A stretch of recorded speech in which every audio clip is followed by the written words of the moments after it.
சோழ நாட்டின் தலைநகரம் காவிரிப்பூம்பட்டினம். அரசவை கூடியுள்ளது. அரியணையில் அரசர் பெருவளத்தான் பெருமிதத்துடன் அமர்ந்து உள்ளார். அமைச்சர்களும் படை தலைவனும் அவையினரும் இருக்கைகளில் அமர்ந்து உள்ளனர். அமைச்சரே, சேர நாட்டின் மீது போர் தொடுக்க முடிவு செய்தோம். முறைப்படி நம் தூதரை அந்த நாட்டிற்கு அனுப்பி வைத்தோம். இங்கு எப்பொழுது இரு நாட்டுப் படைகளும் போரிடுவது? இது குறித்து சேர நாட்டு அரசரே முடிவு செய்ய வேண்டும் என்றோம். இதுவரை அந்த அரசரிடம் இருந்து எந்த செய்தியும் இல்லை. வெற்றி வேந்தே, சேர அரசரும் போருக்கு அஞ்சுபவர் அல்லர். எங்கு போர் செய்வது? ஏற்ற இடத்தை தேர்ந்து எடுப்பதில் தாமதம் என்று நினைக்கிறேன். விரைவில் செய்தி வரும் என்றார் அமைச்சர். அப்பொழுது வீரன் ஒருவன் அரசவைக்குள் வந்தான். அரசரை பணிவாக வணங்கினான். காவிரி நாட வாழி, வெற்றி வேந்தே வாழி, நீதிநெறி தவறாத வேந்தே வாழி என்று வணங்கினான். வீரனே, என்ன செய்தி? அரசே, சேர நாட்டு தூதர் வந்திருக்கிறார். உங்கள் அனுமதிக்காக வாயிலில் காத்திருக்கிறார். தூதனை உடனே இங்கு அழைத்து வா. கட்டளை அரசே என்று வணங்கிவிட்டு வீரன் சென்றான். தூதன் உள்ளே நுழைந்தான். அரசரை பணிவா வணங்கினான். அரசே, வாழே, எங்கள் பேரரசர் சேரமான் நெடுஞ்சேரலாதன் செய்தி அனுப்பி உள்ளார். தூதனே, உன் வருகையை தான் எதிர்பார்த்து இருந்தோம். அந்த மகிழ்ச்சியான செய்தியைச் சொல். எங்களுக்கு திரை செலுத்த உங்கள் அரசர் ஒப்புக்கொண்டாரா? அல்லது சோழர் பெரும்படையைச் சந்திக்க உள்ளாரா? எதை தேர்ந்தெடுத்து இருக்கிறார்? அரசே, எங்கள் அரசர் பெருமான் வீரர்களுக்கு எல்லாம் வீரர். பகை அரசர்கள் நடுங்கும் பேராற்றல் வாய்ந்தவர். எம் நாட்டு மக்களும் வீரமறவர்கள். போர் வேண்டி எங்கள் நாட்டிற்கு ஓலை வந்தது இல்லை. உங்கள் ஓலையைக் கண்டு எங்கள் அரசர் மகிழ்ச்சி அடைந்தார். வீரர்களோ நல்விருந்து கிடைத்தது என்று ஆரவாரம் செய்தார்கள். போர் என்று முடிவு செய்து விட்டார் எங்கள் அரசர். போரிடுவதற்கு ஏற்ற இடத்தையும் தேர்வு செய்து விட்டார். வெண்ணி பரந்தலை என்ற இடம்தான் அது. வரும் முழுமதி நாளன்று இரு படைகளும் அங்கே சந்திக்கலாம். இதுதான் எங்கள் அரசர் அனுப்பிய செய்தி என்றான் தூதன். சோழ அரசரை வணங்கி விட்டு புறப்பட்டான். அமைச்சரே, கடல் போன்ற பெரும்படை நம்மிடம் உள்ளது. போர்ப்பயிற்சி மிக்க எண்ணற்ற வீரர்கள் உள்ளனர். நம்மை வெல்லும் ஆற்றல் யாருக்கு உள்ளது? நம் பேரரசுக்கு உட்பட்ட சிற்றரசனாக சேரன் இருந்து இருக்கலாம். வீணாக நம்முடன் போரிட்டு அழியப் போகிறான். அரசே, சேர அரசரின் தன்மானம் நமக்கு கீழ்ப்படிய மறுக்கிறது. வரும் முழுமதி நாள் நம் நாட்டிற்கு வெற்றி நாள். உங்கள் வீரச் சிறப்பை உலகமே அறியும் நன்னாள் என்றார் அமைச்சர். நன்று சொன்னீர் அமைச்சரே. படைத்தலைவரே, நம் பெரும்படை நாளையே வெண்ணி பரந்தலை நோக்கி புறப்படட்டும். சேரர் படையின் வருகைக்காக நாம் அங்கே காத்திருப்போம். வீரம் பேசிய அந்தச் சேரனை போர்க்களத்தில் நேருக்கு நேர் சந்திக்கிறேன். என் வேலுக்கு அவன் பதில் சொல்லட்டும். கட்டளையை உடனே நிறைவேற்றுகிறேன் என்றார் படைத்தலைவர். அரசரை வணங்கி விட்டுச் சென்றார். சோழர் படை வெண்ணி பரந்தலையை அடைந்தது. படைத்தலைவரே, இந்த இடம் தான் வெண்ணி பரந்தலையா? கண்ணுக்கு எட்டிய தொலைவு மணற்பரப்பு தான் உள்ளது. செடிகளோ கொடிகளோ மரங்களோ எதுவும் இல்லை. நல்ல இடத்தைத்தான் சேர அரசர் தேர்ந்து எடுத்து உள்ளார் என்றார் சோழ அரசர். ஆம் அரசே என்றார் படைத்தலைவர். முழுமதி நாள் வந்தது. காலை நேரம். இரு நாட்டுப் படைகளும் எதிரெதிரே அணிவகுத்து நின்றன. சோழர் பெரும்படை முன் சேரர் படை சிறுத்துக் காட்சி அளித்தது. கரிகாட் பெருவளத்தான் சோழர் படைக்கு தலைமை தாங்கி தேரில் அமர்ந்தார். அதேபோலச் சேரமான் நெடுஞ்சேரலாதனும் தன் தேரில் அமர்ந்தார். இரு நாட்டு முரசங்களும் ஒரே நேரத்தில் முழங்கின. போர் தொடங்கியது.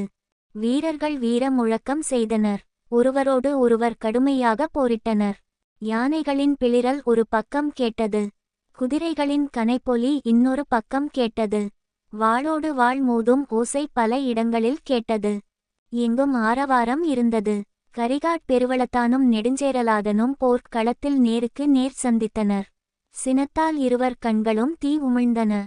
இருவரும் போர் செய்யத் தொடங்கினர். வெற்றி தோல்வி அறியவே முடியவில்லை. இருவரும் இணையாக போர் செய்து கொண்டிருந்தனர். கண் இமைக்கும் நேரத்தில் அது நடந்து முடிந்தது. சோழ அரசர் தன் வேலைச் சேர அரசரின் மார்பில் பாய்ச்சினார். சேர அரசரின் மார்பை ஊடுருவி பாய்ந்தது அந்த வேல். அப்படியே மண்ணில் சாய்ந்தார் சேர அரசர். அவர் உடலிலிருந்து வழிந்த குருதி நிலத்தைச் செம்மை ஆக்கியது. ஆ, நம் அரசர் வீழ்ந்து விட்டார் என்ற சேர வீரர்களின் அவலக்குரல் எங்கும் கேட்டது. நாம் வெற்றி அடைந்து விட்டோம். நம் வீரத்திற்கு பெருமை சேர்ந்து விட்டது. வீரத்துடன் போரிட்டான் சேர அரசன். என்ன பயன்? என்னிடம் தோற்று வீழ்ந்தான். வெற்றி அடைந்த நம் படை போரிடுவதை நிறுத்தட்டும். ஆரவாரத்துடன் நாடு திரும்பட்டும் என்று கட்டளை இட்டார் சோழ அரசர். வேல் பாய்ந்ததால் உயிருக்கு போராடி கொண்டிருந்தார் சேர அரசர். வீரர்கள் அவரை பாசறைக்கு கொண்டு சென்றனர். அரசரை சோதித்த மருத்துவர், அரசரின் மார்பில் பாய்ந்த வேல் முதுகை துளைத்து உள்ளது. ஏராளமான குருதி வெளியேறி விட்டது. வேலை பிடுங்கி விட்டேன். மேலும் குருதி வெளியேறா வண்ணம் மருந்திட்டு உள்ளேன். உடனே நம் அரசரை அரண்மனைக்கு தூக்கிச் செல்லுங்கள். ஆற்றல் வாய்ந்த மூலிகைகள் பல அங்கு உள்ளன. அவர் உயிர் பிழைக்க வாய்ப்பு உண்டு. நாடித்து துடிப்பு அடங்கிக் கொண்டே வருகிறது. விரைந்து செயல்படுங்கள். மயங்கிக் கிடந்த சேர அரசரை பல்லக்கில் வைத்தார்கள் வீரர்கள். பல்லக்கு விரைந்து கருவூரை அடைந்தது. சோழ நாடெங்கும் விழாக்கோலம் பூண்டது. வீதியெங்கும் தோரணங்கள் கட்டப்பட்டன. வெற்றியுடன் திரும்பும் அரசரையும் வீரர்களையும் வாழ்த்தொலி எழுப்பி வரவேற்றனர் மக்கள். எங்கும் வெற்றி விழா கொண்டாட்டங்கள் நிகழ்ந்த வண்ணம் இருந்தன. வெண்ணி பரந்தலை போர் நிகழ்ந்து சில திங்கள் கழிந்தன. வழக்கம் போல அரசவை கூடியிருந்தது. அரியணையில் கரிகாட் பெருவளத்தான் அமர்ந்து இருந்தார். அவையினர் அவரவர் இருக்கையில் இருந்தனர். வீரன் ஒருவன் உள்ளே வந்து அரசரை வணங்கினான். வெற்றி வேந்தே வாழி, பெரும்புலவர் வெண்ணி குயத்தியார் வந்து கொண்டிருக்கிறார் என்றான். ஆ, பெரும்புலவர் வெண்ணிய குயத்தியாரா? இங்கு வருகிறாரா? அவர் வருகையால் நம் நாடே பெருமை பெற்றது என்று அரியணையில் இருந்து இறங்கினார் அரசர். புலவர் வெண்ணிய குயத்தியார் உள்ளே நுழைந்தார். அவரை வரவேற்ற அரசர், வாருங்கள் வெண்ணி குயத்தியாரே, வாருங்கள் என்ற மலர்ந்த முகத்துடன் வரவேற்றார். அவையினர் எல்லோரும் எழுந்து புலவர் வெண்ணி குயத்தியார் வாழ்க என்று வாழ்த்தொலி எழுப்பினார்கள்.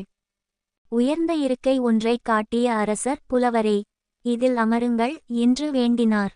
தனக்கு அளிக்கப்பட்ட வரவேற்பை கண்டு மகிழ்ந்தார் புலவர். அந்த இருக்கையில் அமர்ந்தார். அரசரும் அரியணையில் அமர்ந்தார். புலவர் எழுந்து நின்று, நானிலம் காக்கும் அரசே வாழி, செங்கோல் தவறாத அரசே வாழி, பகை நடுங்கும் வெற்றி வேந்தே வாழி, தமிழின் மீது நீர் கொண்டிருக்கும் பேரன்பை உலகமே போற்றுகிறது. உம்மை போல் புலவர்களை மதிக்கும் அரசர் யார் இருக்கிறார்கள்? உம்மோடு உரையாடி மகிழவே இங்கு வந்தேன். என் சில நாட்கள் இங்கே தங்குவதாகத் திட்டம் என்றார். தமிழ் கூறும் நல்லுலகம் போற்றும் புலவர் பெருந்தகையே, கிடைத்தற்கு அரிய பெரும் பேராக கருதுகிறோம். உங்கள் வருகையால் இந்தச் சோழ நாடே சிறப்பு பெற்றது. நீங்கள் இங்கேயே நிலையாக தங்கினால் பெரிதும் மகிழ்வோம் என்றார் அரசர். வெற்றி வேந்தே, எங்கள் அறிவுச் செல்வம் ஒரு நாட்டிற்கு உரியது அல்ல, உலகிற்கு பயன்பட வேண்டும். பல நாடுகளையும் சுற்றி விட்டுச் சேர நாடு சென்றேன். அங்கே சில நாட்கள் தங்கினேன். அங்கிருந்து இங்கு வந்தேன் என்றார் அவர். சேர நாட்டிலிருந்தா வருகிறீர்கள்? எனக்கும் சேர அரசனுக்கும் நிகழ்ந்த போரை பற்றி கேட்டு இருப்பீர்கள். அதை போன்று கடுமையான போர் எங்கும் நிகழ்ந்தது இல்லை. அந்த போரில் அடைந்த வெற்றி எனக்கு பெரும்புகழை தந்தது. அதை போற்றி புகழாத புலவர்களே இல்லை. அந்த போரை பற்றி நீங்களும் கேள்விப்பட்டு இருப்பீர்கள். அதை பற்றி என்ன நினைக்கிறீர்கள் என்று கேட்டார் அரசர். அரசே, போர் முடிந்து விட்டது. சேர நாட்டு நிகழ்ச்சிகள் எதுவும் உமக்கு தெரியாதா? புலவரே, சேரரின் படையை போர்க்களத்தில் சந்தித்தேன். என் வேலால் தாக்கப்பட்ட ரே அரசன் நிலத்தில் வீழ்ந்தார். வெற்றிக்காக போர் செய்தேன். என் எண்ணம் நிறைவேறியது. தோல்வி அடைந்த அவர்களால் பல ஆண்டுகள் போரிட முடியாது. அதனால் அங்கு என்ன நிகழ்ந்தது என்பதை நான் பொருட்படுத்தவில்லை. அரசே, உங்கள் வேலால் தாக்கப்பட்டார் அரசர் நெடுஞ்சேரலாதன். அவர் உயிர் பிழைத்து விட்டார். அந்தச் செய்தியாவது உங்களுக்கு தெரியுமா? புலவரே, என்னால் நம்ப இயலவில்லையே. என் வேல் நெடுஞ்சேரலாதனின் மார்பை துளைத்து ஆழமாக பாய்ந்தது. அப்படியே நிலத்தில் அவர் வீழ்ந்தார். அவர் உயிர் பிழைக்க வாய்ப்பே இல்லையே. அரசே, சேர நாட்டு மூலிகைகளின் ஆற்றல் அளவிட முடியாதது. அவை இறந்தவரின் உயிரையே மீட்கும். அப்படி இருக்கையில் படுகாயம் அடைந்த அரசரின் உயிரையா மீட்காது? மூலிகைகளால் சேர அரசர் உயிர் பிழைக்கட்டும். என்னிடம் தோற்ற பழி அவரை விட்டு நீங்காதே. அதற்கு அவர் போர்க்களத்திலேயே இறந்து இருக்கலாம். உயிர் பிழைத்து பழி சுமக்கின்ற கொடுமை யாருக்கு வேண்டும்? அரசே, சேர அரசர் உயிர் பிழைத்ததால் புகழில் உயர்ந்து விட்டார். புலவர்கள், சான்றோர்கள் எல்லோரும் சேர அரசரையே புகழ்ந்து பேசுகிறார்கள். நீங்கள் போரில் அடைந்த வெற்றி புகழும் மங்கிவிட்டது. புலவரே, போரில் பெருவீரம் காட்டி வென்றவன் நான். என்னிடம் தோற்று உயிர் பிழைத்தவன் சேர அரசன். அவனை இந்த உலகம் புகழ்கிறதா? கேட்பதற்கு வேடிக்கையாக உள்ளதே. அரசே, உங்கள் வேல் சேர அரசரின் மார்பில் ஆழமாக பாய்ந்தது. முதுகை துளைத்து வெளியே வந்தது. என் வீரத்திற்கும் வலிமைக்கும் அந்த வேலே சான்று ஆகிறதே.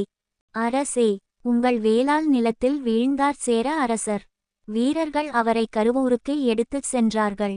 மருத்துவர்கள் அரிய பச்சிலைகள் கட்டினார்கள். ஒரே திங்களில் அவர் மீண்டும் பழைய வலிமையை பெற்றார். மார்பிலும் முதுகிலும் வேல் குத்திய வடு இருப்பை அறிந்து துடித்தார். இதில் துடிப்பதற்கு என்ன இருக்கிறது? புலவரே, அரசே, விழுப்புண் பட்ட வடு மார்பில் இருந்தால் பெருமை. நேருக்கு நேர் நின்று போர் செய்தவர், எதிரியின் படைக்கலங்களை மார்பில் தாங்கியவர் என்று புகழ்வார்கள்.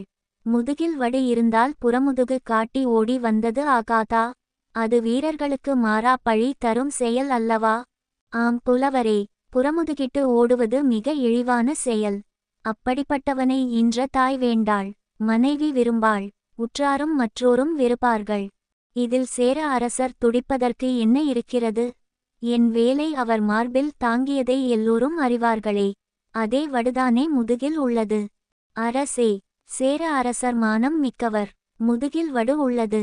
உண்மை அறியாதவர்கள் என்ன நினைப்பார்கள்?